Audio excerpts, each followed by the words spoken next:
자, 여러분들 그 2025년 대비 우리 관세사 회계학 개론 강의를 좀 시작해야 되는데, 자, 그 전에 2024년도 일단은 회계학 시험이 좀 상당히 좀 어려웠어요, 이게. 그래서 뭐 과거에도 마찬가지지만은 관세사 공부하시는 분들이 이 회계학 개론에 대해서 굉장히 거부감이 있죠. 그러다 보니까 이제 이 수험 공부하는 과정에서도 항상 좀 뒤로 미루거나 아니면 이제 암기식의 과목으로 잘못 오해하셔가지고 뒤로 밀어서 하다 보니까 이제 점수가 잘 안 나와요, 이게. 그래서 올해 같은 경우도 사실은 이 회계학이 거기 그 꽈락률이 이게 57.9%라고 하는 거죠, 이게. 이게 이제 꽈락률이에요, 꽈락률. 이렇게. 그러니까 꽈락이라고 하는 것은 이제 40점도 못 맞았다 이런 얘기죠. 이건 어마어마한 거죠. 이게 57.9%가 이 꽈락을 맞아가지고 떨어졌다는 얘기가. 다른 과목을 뭐 다 좋은 점수 받아도 회계학 개론이 꽈락이 돼가지고 이제 떨어지는 경우가 이제 상당히 좀 안타까운 일이죠. 이게. 그래서 올해 같은 경우는 거기 일단은 인원수가 이 회계학 응시수가 뭐 1487명이라고 이제 통계가 나와 있고요. 자, 그다음에 이제 평균 점수가 이 평균 점수 응시생의 이제 이 평균 점수가 이게 다른 과목들은 다 50점이고 다 뭐 이 55점이고 그런데 여기가 이게 37점 이 6점, 37.6점, 뭐 요 정도. 그러니까 이게 지금 이 1487명이 회계학 개론을 시험을 봤는데 37.6점이 평균이래요. 꽈락도 안 되죠. 이거 40점도 안 돼, 이게. 이거 참 큰 문제죠, 이거. 이렇게. 그래서 이 꽈락자 수가 이 꽈락자 수 이게 1487명이 회계학을 시험을 봤는데 이게 861명이 이 꽈락이 났어요. 꽈락이 났어요, 이게. 자, 그러면 이 1487명이라고 하는 수에서 저 꽈락자 수를 빼게 되면은 626명이 꽈락을 넘어간 거죠. 이게 626명이 40점 이상 맞은 거예요, 이게. 자, 그런데 이 1차 이 합격생이 381명이에요. 381명이다. 그러니까 회계학이 40점이 넘었어도 이 381명만 합격을 하고 나머지 수가 다 떨어졌다 이거죠. 떨어졌다. 그게 무슨 얘기냐면 제가 봐서는 다른 과목들은 이 평균 점수가 다 높아요. 그 얘기는 40점이 넘었어도 이 회계학이 평균을 깎아먹어가지고 떨어진 이 인원수가 반이 된다 이거죠. 거의 반이에요, 반. 예. 그러면은 회계학에 대한 어떤 이 심각성을 좀 이 수험생들이 좀 인지를 좀 하셔야 돼, 이게.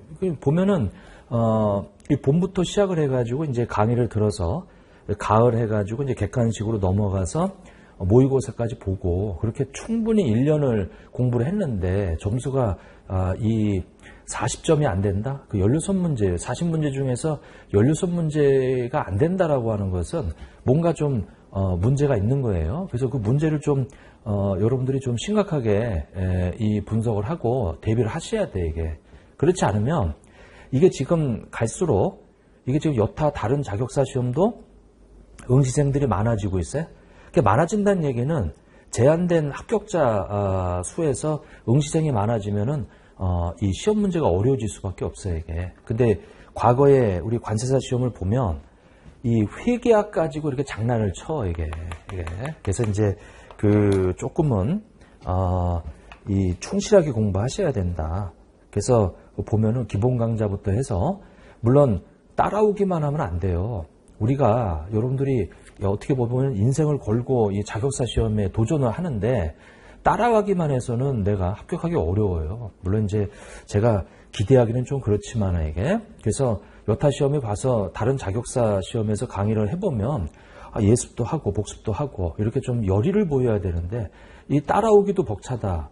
그리고 정리도 그 주에 공부한 것을 정리 안 하고 그렇게 하게 되면 그거는 국가고시 공부하는 분들의 자세가 아니에요, 이게. 그래서 이제 조금은 이 공부하는 데 있어가지고 그 여러분들이 좀 생각을 해보셔야 돼, 이게. 그래서 내가 수업을 듣고 그것에 대해서 복습을 하고 그 다음에 서브노트를 만들어서 그걸 내 거로 만들어서 반복을 하는 그게 돼야 되는데 수업 듣고 복습을 안 해요.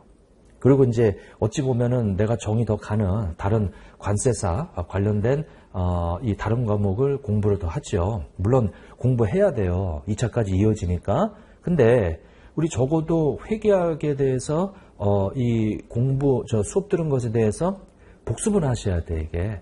왜냐면 자꾸 이 말씀을 드리는 이유는 이 수년간 해보면은 그게 잘 안 이루어진다 이거죠. 그래서 기본 강의 때 열심히 강의 들은 사람들이 이게 복습이 이루어지지 않고 그리고 그 이후에 서브노트가 만들어지지 않고 그리고 넘어가 버리면은 나중에 객관식으로 가잖아요. 그럼 그때 가면은 또 새롭게 또 공부를 하죠. 이게 다 까먹고.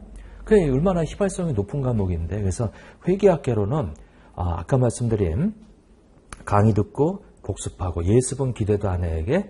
근데 복습, 이거 굉장히 중요하다 이거죠, 이게. 그 다음에 이제 그걸 요약을 해서 이 책이 두껍잖아, 이게. 근데 요거를 한 15페이지나 뭐 30페이지 정도로 이렇게 요약할 수 있어요. 그래서 자기만의 그런 서브노트를 만들어서 그렇게 따라오시면은, 그리고 그걸 반복하셔야 돼.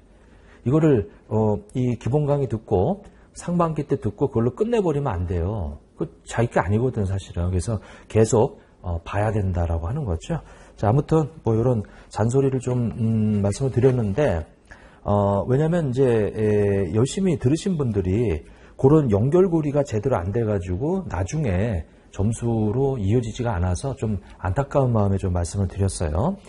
자, 그래서 이제 이 내년 2025년도 대비 이 회계학 이 강의를 좀 쉬었다가 시작하도록 하겠습니다. 자, 좀 쉬었다 하겠습니다.